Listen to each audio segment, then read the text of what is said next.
Dans le creuset de la Seconde Guerre mondiale, les scientifiques les plus brillants d'Allemagne se lancèrent dans une course pour créer un arsenal de nouvelles armes de destruction massive terrifiantes. Un vaisseau spatial transatlantique furtif appelé Oiseau d'argent.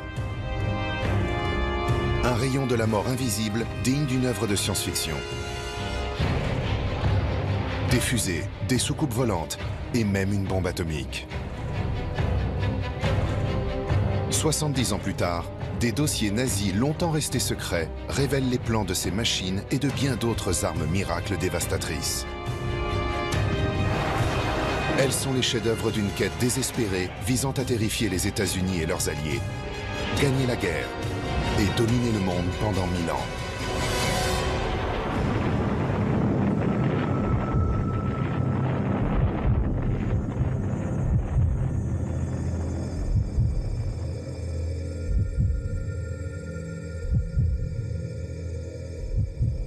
Avril 1945. La guerre contre l'Allemagne est terminée et le Troisième Reich sort vainqueur du conflit. La superstar de la fuséologie, Werner von Braun. L'ingénieure mathématicienne et physicienne, Irene Brett. L'ingénieur en aérospatial, Eugen Zenger. Et même un physicien nucléaire lauréat du prix Nobel, Werner Heisenberg. Au cours des années 1920 et 1930, sur le plan technologique, les Allemands s'intéressaient beaucoup à la mise au point de fusées. Ces avancées dans le domaine aérospatial sont devenues un point fort pour les Allemands, alors que les autres pays étaient très en retard. Dans ce complexe allemand top secret à la pointe de la technologie, aujourd'hui abandonné, les travaux de milliers de brillants ingénieurs, physiciens et chimistes et de leurs équipes sont généreusement financés par le trésor nazi. On leur fournit les laboratoires les plus modernes d'Europe, afin qu'ils conçoivent l'armement le plus meurtrier que le monde ait connu. Le Lippisch P-13 AL Delta. Un avion de guerre à voilure tournante et à décollage vertical qui a un demi-siècle d'avance sur son temps. Un porte-avions volant. Et le Silbervogel, l'oiseau d'argent, un vaisseau spatial suborbital supersonique capable de pilonner Broadway.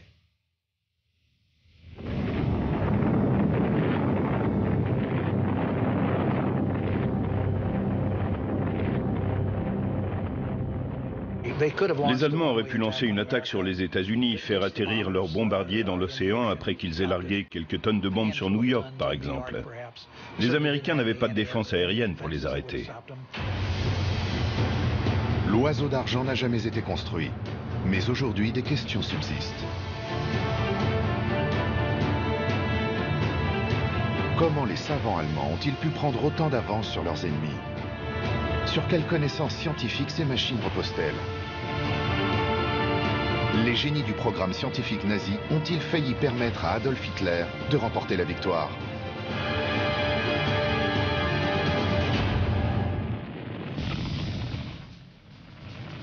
Dans les premiers mois de la Seconde Guerre mondiale, la Blitzkrieg, menée par Hitler, déferle sur une Europe impuissante.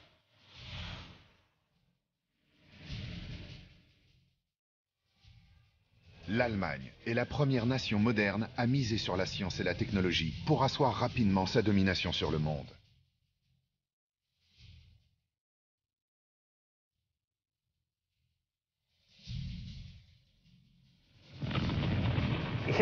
Hitler était sans doute très influencé et impressionné par les dispositifs militaires spectaculaires.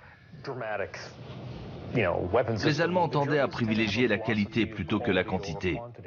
Ils pensaient que des armes plus efficaces auraient un impact sur l'issue du conflit. Et c'est exactement ce que pensait Hitler. Hitler utilise la science pour concevoir, tester et, dans certains cas, déployer une série d'innovations aussi fascinantes que terrifiantes. Des missiles balistiques à longue portée ultra perfectionnés. Des chasseurs à réaction, les premiers à entrer dans le conflit. Plus puissants, dit-on, que les avions à hélice alliés.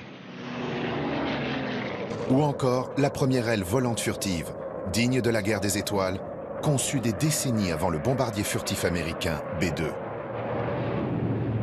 Et même des bombes destinées à des kamikazes pour des missions suicides.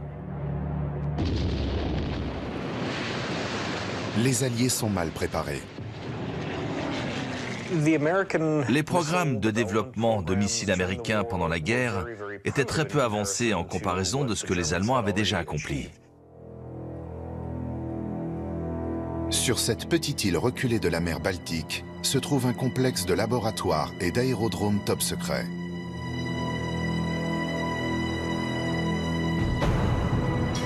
C'est ici que les scientifiques nazis testent le premier missile de croisière du monde, qui n'est que l'une des nombreuses armes miracles en préparation dans ce super laboratoire de la Baltique. Les nazis choisissent la ville paisible de bord de mer Peenemünde pour développer leur projet scientifique dans le plus grand secret. Ici s'ouvriront l'ère de l'avion à réaction et l'ère spatiale. Peenemünde deviendra le berceau des armes miracles. Peenemünde était l'endroit idéal parce que c'était une ville située dans une région reculée d'Allemagne. Elle se trouvait sur la Baltique où des fusées pouvaient être lancées. Et il n'y avait pas de risque que quelqu'un vole les armes pour ensuite passer du côté ennemi. L'existence de la ville satellite de Peenemünde est un secret d'État strictement contrôlé. On y trouve des résidences futuristes destinées à l'élite scientifique. Mais c'est aussi un camp de concentration pour les prisonniers qui y vivent, travaillent et meurent en esclaves. Lorsque ceux-ci sont trop faibles pour continuer, ils sont assassinés pour éviter qu'ils ne divulguent les secrets scientifiques d'Hitler. Les chercheurs de Peenemünde ne sont pas des esclaves. Mais leur bien-être ainsi que celui de leur famille dépendent de leur coopération avec les nazis. Des trains privés acheminent les ingénieurs et les physiciens jusqu'à la métropole autonome qui comprend des ateliers de métallurgie, une centrale électrique et des terrains d'essai. Peenemünde devient le Los Alamos et le Cap Canaveral des nazis.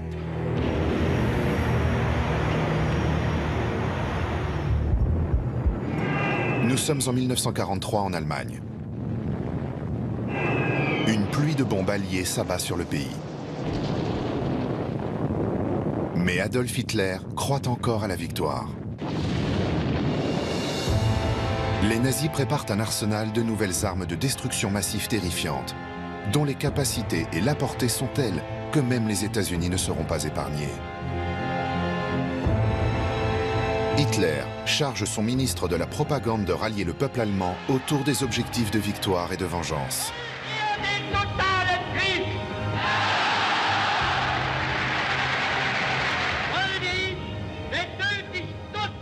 Joseph Goebbels invente ce terme d'armes de vengeance 1 et 2. Le but de ces armes était de contrer les offensives aériennes américaines et britanniques. L'arme de vengeance 1, ou V1, est un avion à pulsoréacteur à carburant liquide révolutionnaire, capable de parcourir 600 km en 1 heure en pilote automatique. Lancé grâce à une rampe ou largué depuis un avion en vol, le V1 entre en action.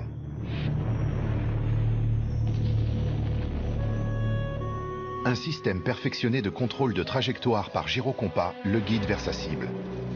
Le V1 est surnommé bombe vrombissante en raison de son moteur à réaction bruyant. Un compteur kilométrique mesure la distance à parcourir préprogrammée. Une fois celle-ci parcourue, le V1 est conçu pour se mettre en piqué. Mais le piqué coupe le débit de carburant et arrête le moteur. Un silence soudain avertit du désastre imminent. Of the 8,000 bombs launched, 2,300 penetrated British defenses, most of them falling in the London vicinity. The propulsion roar of the flying bomb. Le premier missile de croisière du monde fait pleuvoir feu et cendres sur la Grande-Bretagne en 1944 et 1945 et terrorise Londres en faisant des milliers de morts et des dizaines de milliers de blessés. Hundreds of homes, hospitals and public buildings were hit. They fell in crowded streets during rush traffic hours. But new deep shelters built for this emergency were put to use and saved the lives of thousands of people. Only one life was lost for every 3 bombs launched. Few of the robot bombs resulted in fire, but the great concussive blasts of Vengeance Weapon No. 1 exceeded anything London had experienced. À la fois chef-d'œuvre de technologie et triomphe militaire, les projets scientifiques secrets d'Hitler portent leurs fruits.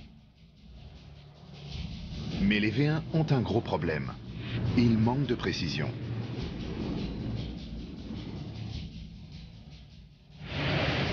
Pour viser et détruire les bases alliées avec leurs troupes et leurs convois, il faudrait qu'un homme pilote cette bombe. Pendant qu'Hitler promet au pays que ses fusées renverseront le cours de la guerre, les ingénieurs ajoutent un siège de pilote et des commandes rudimentaires au V1. C'est ainsi que naît le Reichenberg, un avion suicide allemand. Des centaines d'exemplaires ont été construits, mais aucun n'a jamais servi au combat. Ils étaient difficiles à piloter. Ajouter un pilote aurait permis de faire un certain nombre de dégâts, mais en termes de vitesse, de rayon d'action, d'endurance et de capacité à atteindre leur cible, ces avions n'auraient pas permis de l'emporter.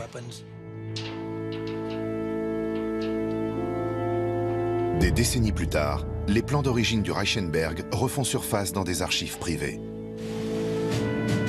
Dans ce petit garage de Bavière, les projets scientifiques secrets d'Hitler renaissent.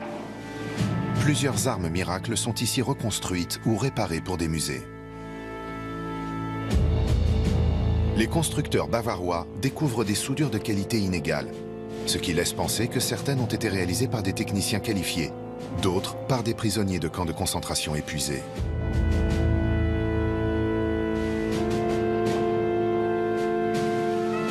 Cette relique, aujourd'hui restaurée, peut encore voler. Il ne manque plus qu'un volontaire pour la piloter.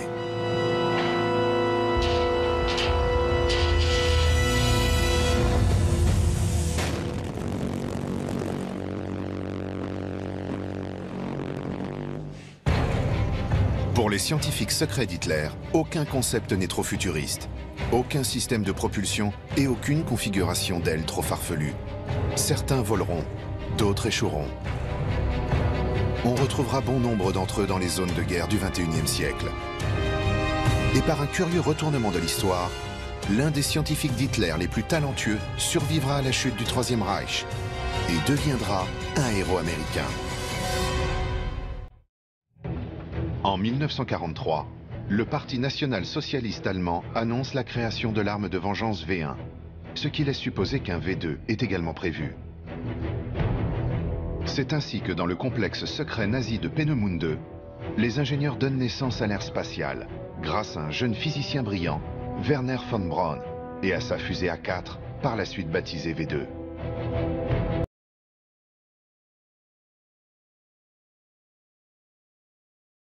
Pour Werner von Braun, l'arme de vengeance V2 était une pièce d'artillerie qui allait atterrir quelque part en Angleterre et tuer des Anglais, mais ce n'était pas son but. Son but était de tester l'aérodynamique, la puissance, la poussée, le système de refroidissement, tout ce qui était nécessaire pour se rapprocher un peu plus de l'espace. Il voulait envoyer l'homme dans l'espace, c'était sa grande passion. Il était habité par ses projets d'ingénierie. Von Braun se voit confier son propre laboratoire et une équipe de spécialistes, à une époque où la fuséologie n'est guère plus qu'un loisir d'adolescents aux États-Unis. Il crée finalement le premier missile balistique à longue portée du monde, la redoutable fusée de représailles V2. In September of that same year, 1944, the Germans also began their firings of the vastly superior V2, which was powered by a real liquid fuel engine. Military rockets in a rudimentary form had been used for centuries, but their propulsion was by the use of gunpowder. In this new era, it was the Germans who realized that the liquid fuel rocket could be put to military use, that it could be given impressive range and great destructive power.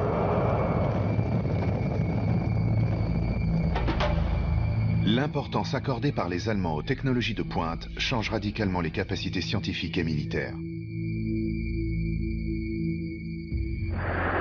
They not only took a toll of more than 9,000 casualties, they also had a devastating psychological effect.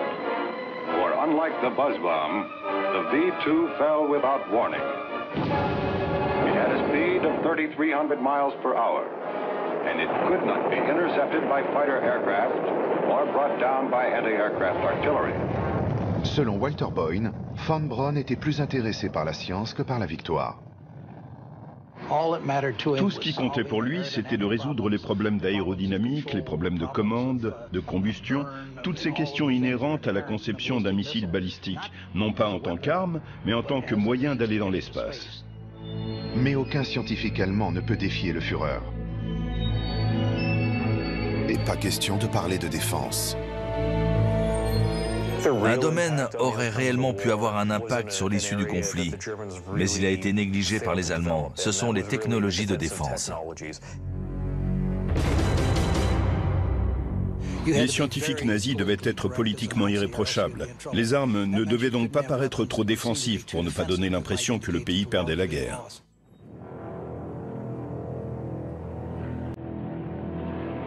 Mais le fait est que l'Allemagne est bel et bien en train de perdre la guerre. En 1944, des avions de guerre américains attaquent un convoi de camions nazis transportant la seule arme miracle qui aurait pu inverser le cours du conflit si elle avait été déployée.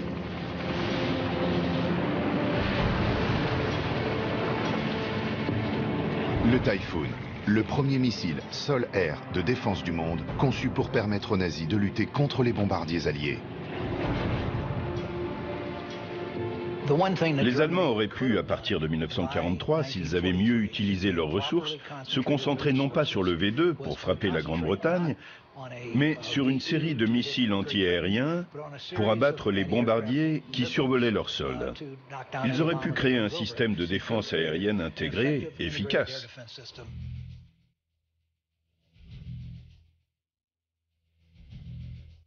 Les premiers essais sur le terrain du Typhoon sont réalisés sur le banc d'essai numéro 4 de Peenemünde en 1944.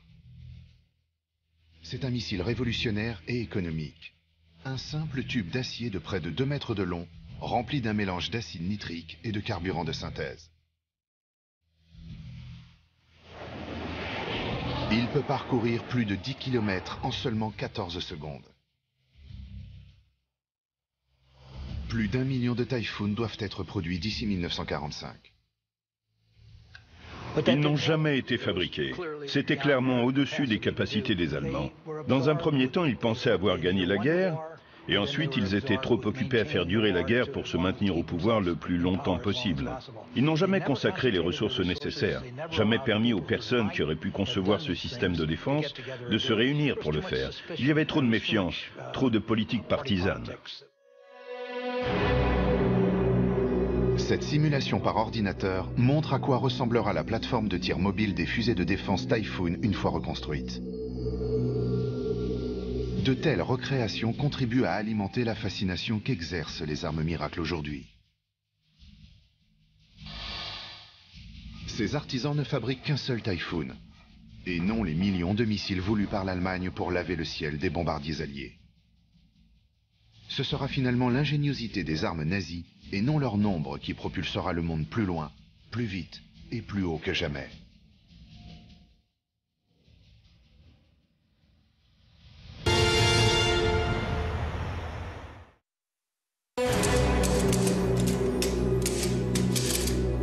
Les dossiers secrets nazis évoquent des machines de guerre si futuristes qu'il semble difficile à croire qu'elles aient vu le jour du temps de nos grands-parents.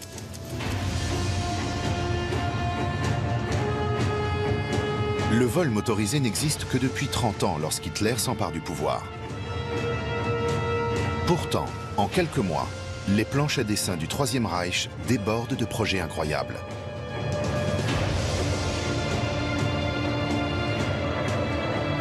Avant la fin de la guerre, l'Allemagne mettra au point une série d'innovations aéronautiques qui restent la base de nombreux avions et vaisseaux spatiaux aujourd'hui. Comme l'Arado 234, le premier bombardier à turboréacteur opérationnel du monde et l'avion à réaction le plus perfectionné du genre. L'Arado est le deuxième avion arrivé au stade de la production à avoir été équipé d'un moteur Junkers Jumo 004. C'était un avion très léger, aérodynamique, qui exigeait du pilote de remplir plusieurs tâches. Il devait aussi remplir les fonctions de bombardier, navigateur et manœuvrer les canons. Mais c'était un avion efficace, facile à piloter et relativement facile à entretenir. Il a été utilisé en petit nombre et c'est un avion dont n'importe quel pays aurait été fier. Quelques années plus tôt, il y a eu les nombreuses merveilles signées du Munichois Alexander Lippisch. Dans les années 1930, Lippisch a conçu une série de planeurs AL Delta, qui a plus tard abouti à l'introduction de l'intercepteur à moteur fusée Messerschmitt Me-163 Comet. Et du plus célèbre Messerschmitt Me-262, le premier chasseur à réaction opérationnelle du monde, capable d'aller 150 km/h plus vite que n'importe quel avion allié. Il est considéré comme l'avion allemand le plus perfectionné qui ait été utilisé lors des combats. Les Allemands ont été contraints d'entreprendre la plupart de ces projets. Avec l'invasion de la France par les Alliés, ils se sont retrouvés face à une situation dans laquelle leur territoire était de plus en plus restreint. Ils ont donc commencé à réfléchir à des avions à décollage vertical. Ils voulaient des chasseurs-fusées capables de se lancer à la verticale pour attaquer les escadrilles américaines. C'est dans ce but qu'est imaginée une autre machine de rêve nazie. L'avion à réaction à rotor Focke-Wulf, équipé de moteurs fusées à carburant liquide à l'extrémité de ses 3 pales, est conçu pour décoller à la verticale, puis voler comme un avion. Mais l'arme à décollage vertical la plus incroyable de toutes serait cachée dans les hangars secrets de Peenemünde 2, un ovni nazi.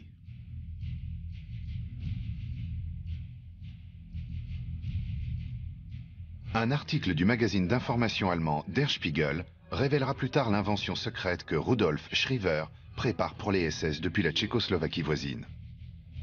Le vaisseau piloté Schriever Flugkreisel. Il mesure près de 15 mètres de diamètre et il est équipé de 3 moteurs à réaction placés sur un rotor dans un fuselage circulaire. Cet ovni n'a jamais été fabriqué.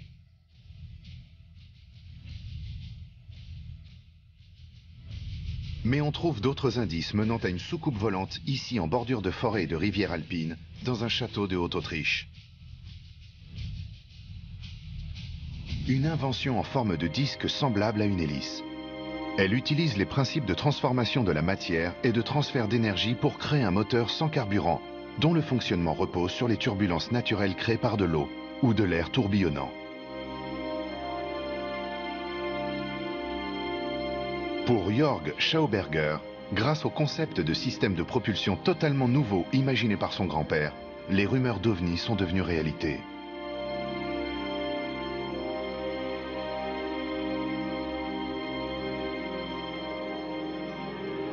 Au début des années 1930, Victor Schauberger est intrigué par la capacité qu'ont les poissons de nager à contre-courant. Inspiré par ce phénomène naturel, il invente un moteur silencieux à propulsion par aspiration pour générer un mouvement sans combustion. Un dispositif révolutionnaire pour tirer les avions et non les pousser vers l'avant. Il le baptise Repulsine. Cette machine, appelée Repulsine en allemand, a été conçue pour être une sorte de chambre de réaction, à l'intérieur de laquelle se produisent des mouvements d'air.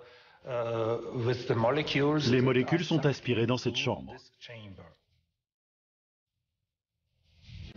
Même aujourd'hui, l'Autrichien serait en avance sur son temps.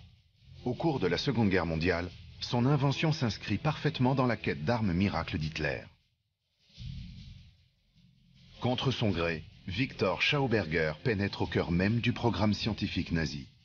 Il travaille dans un laboratoire d'armes aux côtés d'esclaves.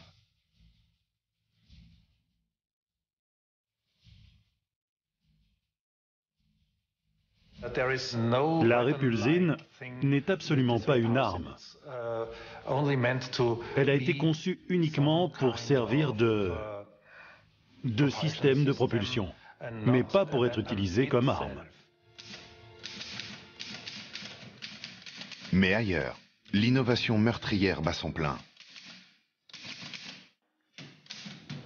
Dans la correspondance top secrète échangée entre des fonctionnaires nazis et le colonel Schröder-Strans de l'armée de l'air allemande, il est fait allusion à une arme miracle qui aurait le pouvoir de tuer, guérir et permettrait même de trouver du pétrole. À plusieurs reprises, le colonel renouvelle son ambitieuse proposition aux forces armées. Dans la débâcle des derniers jours du Reich, les SS décident de soutenir son projet. Son invention est digne d'une œuvre de science-fiction. Cette arme miracle peut transpercer la plus épaisse des armures ou faire s'écraser les avions ennemis. Un essai doit être réalisé dans un endroit secret.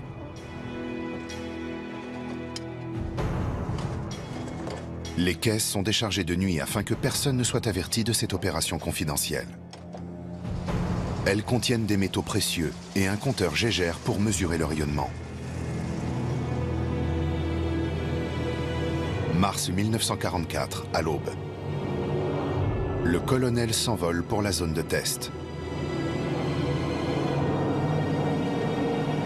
Si l'arme fonctionne, il obtiendra un soutien financier illimité. Le colonel Schroeder-Stranz est le seul à connaître le détail du déroulement des essais.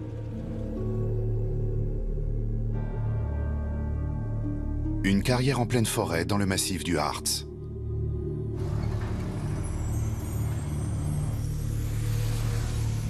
Les documents ne révèlent pas à quoi ressemble l'arme, seulement que l'avant, semblable à un canon, tire un rayon invisible.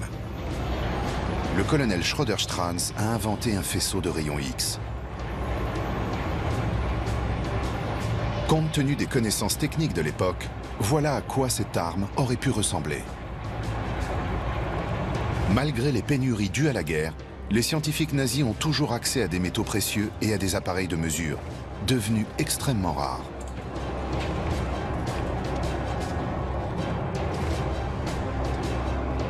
Si l'on en croit les résultats d'un essai, l'arme tire un rayon pouvant être détecté jusqu'à 40 km de distance. Pour les SS et le colonel Schroeder-Stranz, c'est un succès.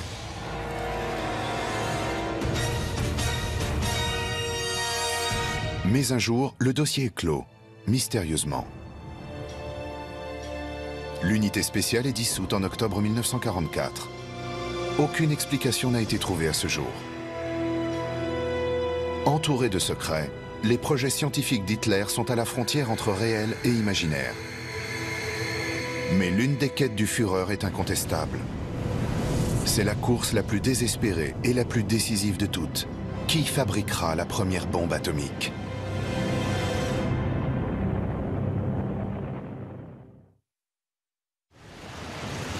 En 1943, alors que les scientifiques poursuivent leurs travaux dans la ville secrète de la Baltique, le Troisième Reich voit la victoire s'éloigner de plus en plus.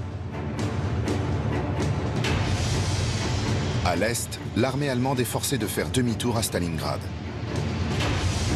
L'invasion de la Russie par Hitler tourne à la panique, au massacre et à la retraite.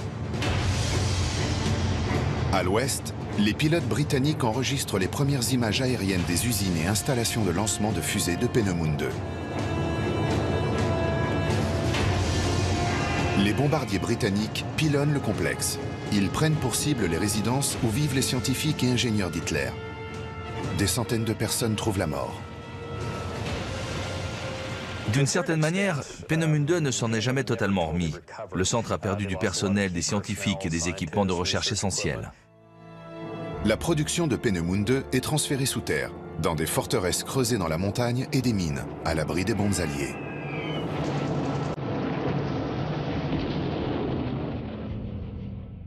Ailleurs, à Stuttgart, en 1944, les nazis préparent l'arme ultime pour gagner la guerre. Une bombe atomique.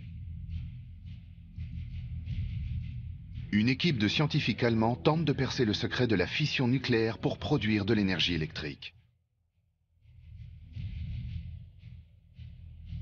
À l'autre bout de la planète, les physiciens de Los Alamos au Nouveau-Mexique poursuivent la même quête. Grâce à l'uranium radioactif de l'Ouest américain, ils veulent faire exploser la première arme nucléaire du monde. Mais les Allemands comptent parmi eux un génie de la physique atomique, le lauréat du prix Nobel Werner Heisenberg. Heisenberg et son équipe se font appeler le Club de l'uranium, mais l'armée allemande a d'autres projets pour les casseurs d'atomes.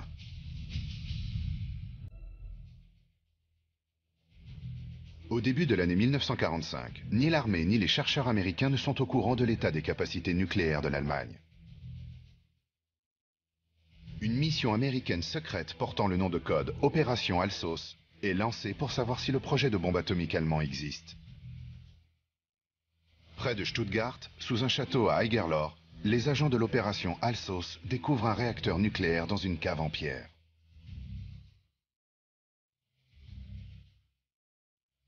Et des cubes d'uranium cachés dans un champ non loin de là. Ils emportent les preuves aux États-Unis afin de poursuivre leur enquête.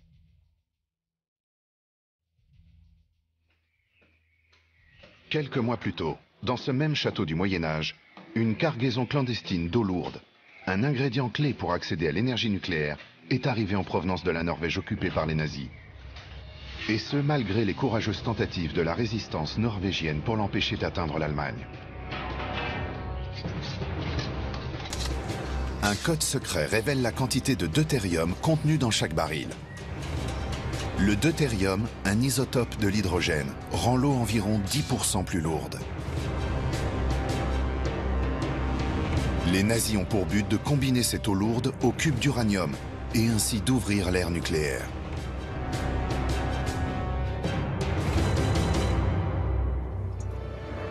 Sur tous les fronts, de la technologie furtive à l'énergie nucléaire, la volonté d'Hitler de multiplier les succès scientifiques est alimentée par le rêve nazi d'un grand Reich. Un empire allemand qui durerait 1000 ans, dans lequel un gigantesque réseau de chemins de fer relierait les principaux centres de pouvoir de la Sibérie à Moscou, Paris et Berlin. Berlin, la capitale, serait rebaptisée Germania.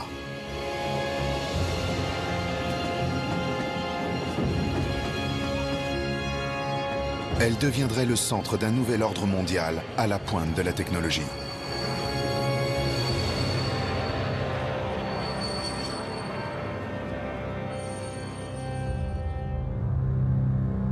Mais en mars 1945, le rêve s'évanouit à toute vitesse. Pour Hitler, la situation empire de jour en jour. L'étau allié se resserre autour de l'Allemagne. Seule une arme miracle pourrait sauver le Troisième Reich. Mais sur le site de Trinity, dans le désert du Nouveau-Mexique, ce sont les États-Unis qui prouvent la puissance de la bombe atomique.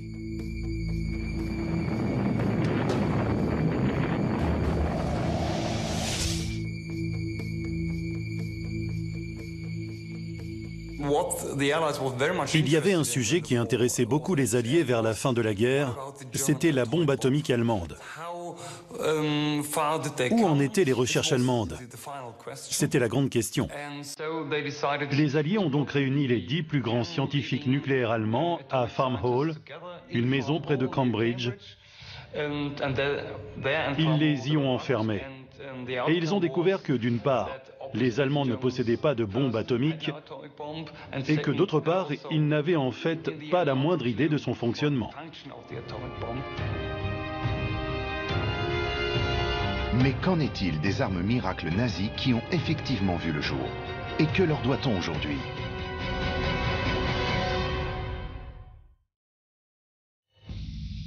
Le premier missile de croisière du monde. Le premier missile balistique à longue portée. Le premier missile sol-air guidé. Les premiers missiles anti-navires. Et même la première télévision en circuit fermé. Et les premiers chasseurs et bombardiers à réaction opérationnelle. En Allemagne, dans le domaine de l'aérodynamique, un petit groupe de personnes a mené des recherches très poussées. On peut dire que ces gens-là étaient des génies. D'innombrables concepts très en avance sur leur temps, des sites secrets entièrement consacrés à la science, soutenus par une propagande montrant une Allemagne riche et des ennemis apeurés. Comment le projet d'armes miracles d'Hitler a-t-il pu échouer?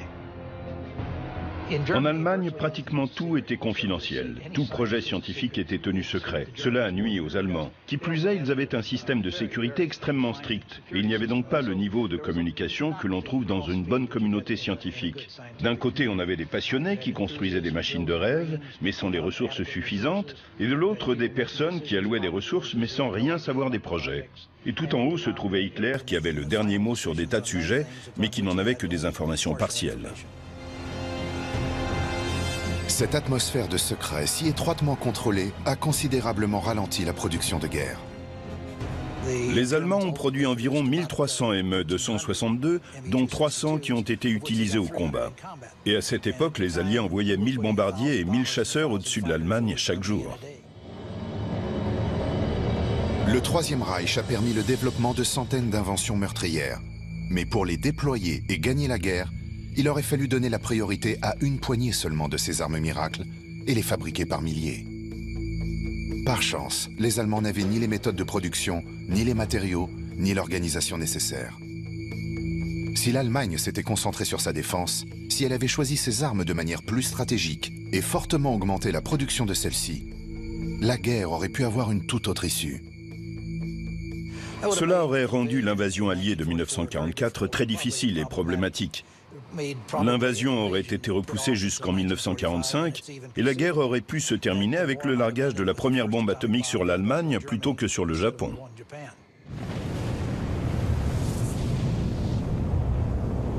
Mais l'histoire en a décidé autrement.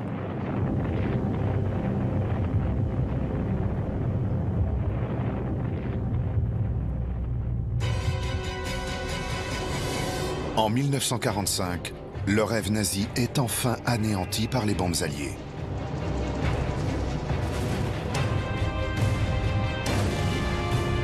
Hitler et son adjoint Himmler se suicident. Au cours du procès de Nuremberg, les nazis sont condamnés à mort.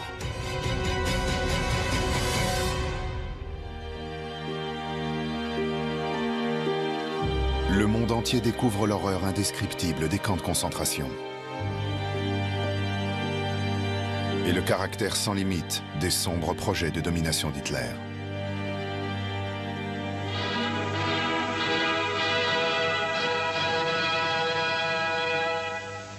Des rêves qui s'étendaient bien au-delà des frontières de l'Europe.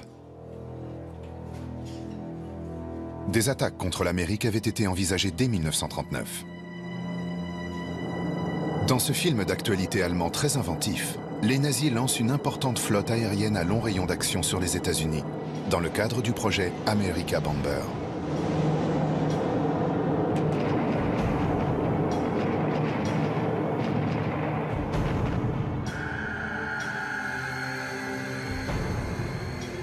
Si les Allemands avaient réussi à développer et déployer leur programme America Bomber pour exporter la guerre sur le territoire américain, cela aurait sans doute eu un impact sur la doctrine stratégique américaine.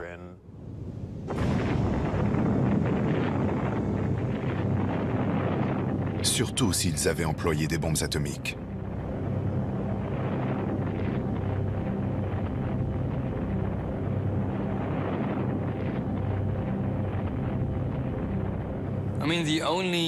Tout ce que l'armée de l'air allemande aurait pu faire, ça aurait été d'envoyer quelques bombardiers à très long rayon d'action au-dessus de l'Atlantique et de larguer une douzaine de tonnes de bombes sur New York ou Washington.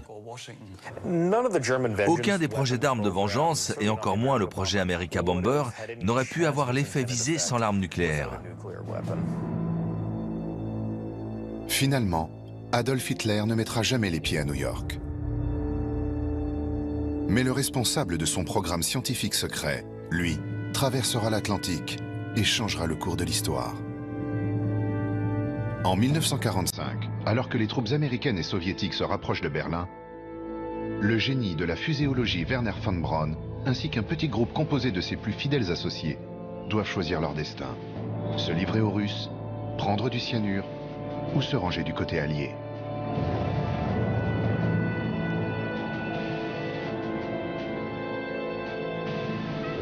Ils choisissent les États-Unis et von Braun est immédiatement nommé à la tête du programme de missiles naissant du pays.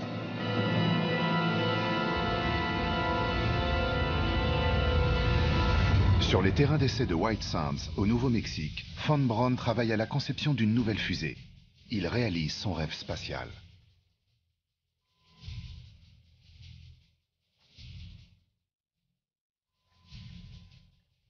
Après avoir fui les ténèbres de Peenemünde, le créateur du V2 meurtrier passe le reste de sa vie à servir fidèlement son nouveau pays.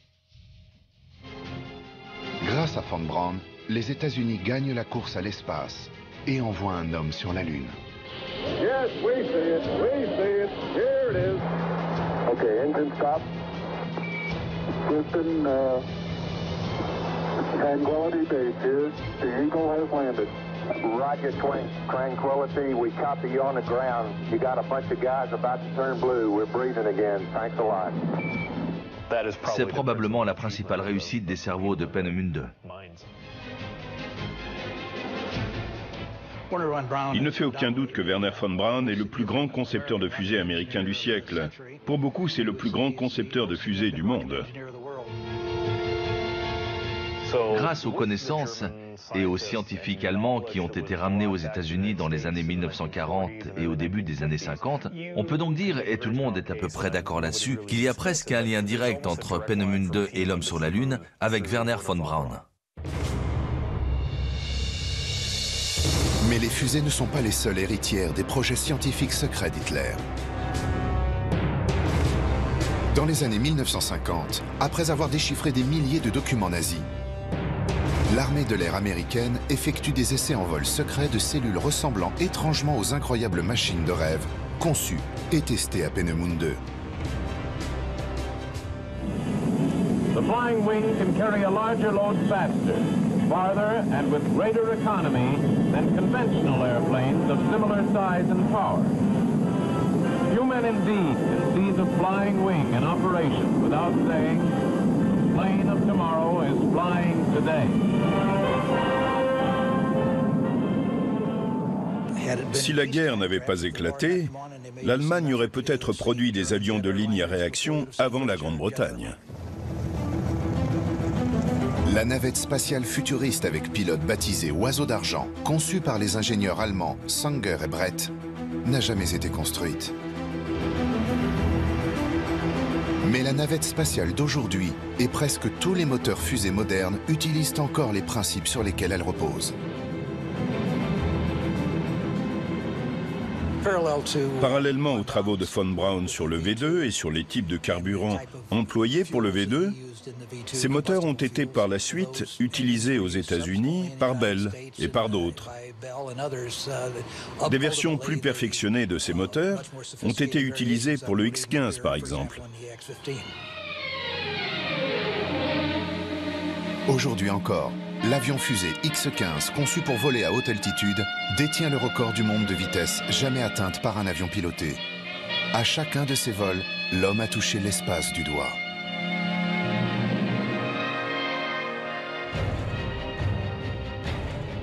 Incontestablement, l'Allemagne comptait dans ses rangs quelques-uns des concepteurs d'armes les plus talentueux du monde à l'époque. Mais ses dirigeants n'ont pas été à la hauteur. Hitler espérait et croyait vraiment que ses scientifiques allaient mettre au point une bombe atomique. Même sans l'énergie atomique, les nazis ont atteint des sommets sans précédent en matière de progrès scientifique, dans le seul but de gagner la guerre. C'est une chance que les Allemands n'aient pas été capables de se concentrer sur certains projets. Cela a eu un impact sur la campagne de bombardement stratégique des Alliés. Et cela a permis à la démocratie de triompher.